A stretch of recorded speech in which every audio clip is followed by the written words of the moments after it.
और आगे बढ़ते हुए बात कोटा की कर लेंगे, जहां पर जवाहर नगर इलाके में एक दर्दनाक हादसा हुआ है। 4 मंजिला निर्माणाधीन बिल्डिंग गिर गई है। हादसे में 2 लोगों की मौत है, 13 लोग घायल बताए जा रहे हैं। बड़ी खबर आपको बता रहे हैं, राजस्थान के कोटा शहर से ये बड़ा हादसा सामने आया है, जहां पर जवाहर नगर थाना क्षेत्र के इंदिरा विहार में एक 2 मंजिला बिल्डिंग भरभरा कर गिर गई, जिसमें दबने से एक छात्र समेत 2 लोगों की मौत हो गई। घटनास्थल पर पुलिस, एम्बुलेंस और फायर ब्रिगेड की कई टीमें राहत बचाव काम में जुटी हुई हैं। कोटा के रिहायशी इलाके में यह बड़ा हादसा हुआ है, जहां पर अचानक से एक 2 मंजिला पुरानी इमारत भरभरा कर गिर गई और इसके मलबे में दबने से 2 लोगों की मौत हो गई। कई लोगों के यहां पर फंसे होने की आशंका भी बताई जा रही है। बड़ी खबर आपको बता रहे हैं, कोटा के जवाहर नगर इलाके में यह दर्दनाक हादसा हुआ है, जहां पर 4 मंजिला निर्माणाधीन बिल्डिंग गिर गई और इसमें 2 लोगों की मौत हो गई है। इस हादसे में 13 लोग घायल बताए जा रहे हैं। बिल्डिंग के गिरते ही पूरे इलाके में अफरा तफरी का माहौल हो गया।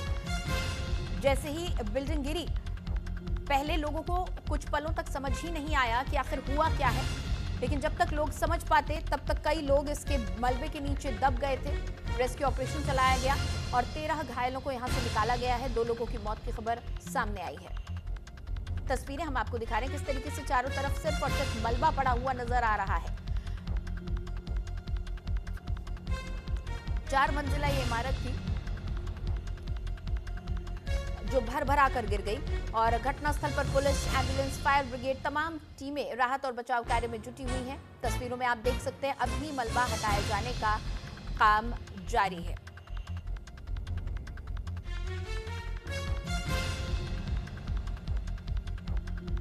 और कोटा से इस वक्त मेरे सहयोगी कामेंदु जोशी हमारे साथ सीधा जुड़ चुके हैं, उनसे बातचीत करेंगे।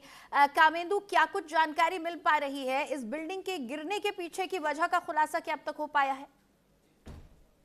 जी, खुलासा तो नहीं हो पाया है, लेकिन जो प्रथम दृष्टया में सामने आया है वो हम आपको बता देते हैं। जी इस बिल्डिंग की बिल्कुल पीछे वाली जो बिल्डिंग है उसकी क्या नींव खोदने का कार्य किया जा रहा था। जी तो जेसीबी मशीन रात को वहां पर नींव खोद रही थी। नींव खोदने के दौरान ही इस बिल्डिंग में हल्का सा कंपन हुआ। जब इस बिल्डिंग में कंपन हुआ तो लोगों को ऐसा लगा कि कोटा में भूकंप या भूचाल आ गया जी और हल्की सी जैसे बिल्डिंग हिलने लगी तो कई लोग निकल के भागे, कई लोग बच गए। लेकिन फिलहाल 16 से 17 जने जो है वह इसकी चपेट में आ गए। और जैसे ही बिल्डिंग गिरी उस वक्त जो रेस्टोरेंट का मालिक था उसने भागने का प्रयास किया, लेकिन एक बड़ा लेंटर उसके पांव पर गिरा और पांव आधा उसका वहीं कटकर रह गया। जी लेकिन फिलहाल ऊपर वाले ने उसको बचा लिया। कहते हैं जाको रखे सैया मार सके ना कोई, वो वाली घटना उसके साथ चिरात हुई है।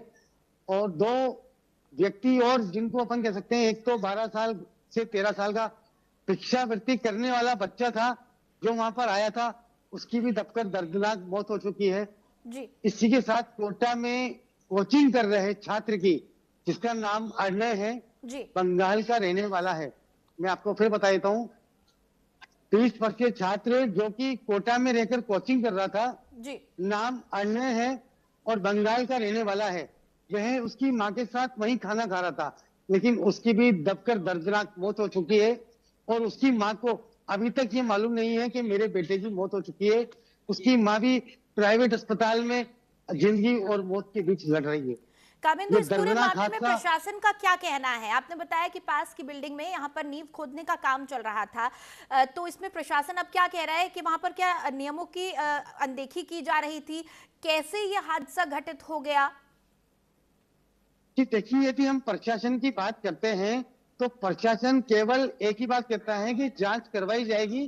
फिलहाल हर मामले से प्रशासन जवाबों में देने से बच रहा है। यहाँ तक कि मंत्री भी जो आए, जिनसे हमने बात की रात को, हमारे साथ ऊर्जा मंत्री साथ थे, शिक्षा मंत्री साथ थे, यहाँ तक कि ओएसडी जो है लोकसभा स्पीकर के राजीव दत्ता, वो साथ हमारे साथ थे। सबका यही कहना है कि जांच करवाई जाएगी।